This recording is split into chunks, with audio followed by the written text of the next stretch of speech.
Secondly, yesterday an active duty service member set himself on fire in front of the Israeli embassy in protest of U.S. support for Israel's operations in Gaza.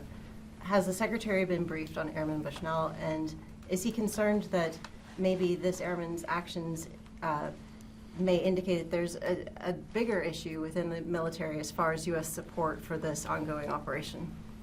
Yeah, so the Secretary is following the situation. I know the Air Force has confirmed the airman's death. They do plan to provide additional information 24 hours after next of kin notifications are complete. It certainly is a tragic event. We do extend our condolences to the airman's family. In terms of the incident itself, Tara, as you know, the D.C. Metropolitan Police Department has the lead for responding to questions about that incident. So anything on that, I'd have to refer you to them.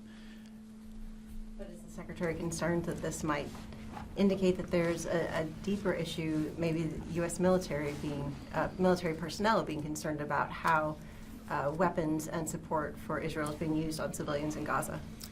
Well, look, from a Department of Defense standpoint, since Hamas's brutal attacks on October 7th, we've been focused on the 4 key areas that the Secretary set out from the onset. That's protecting U.S. forces and citizens in the region, supporting Israel's inherent right to defend itself from terrorist attacks, working closely with Israel to support and secure the release of hostages from Hamas, and ensuring that the crisis, the conflict between Hamas and Israel, doesn't escalate into a broader regional conflict. And so those objectives are what continue to inform our approach to the situation in the Middle East.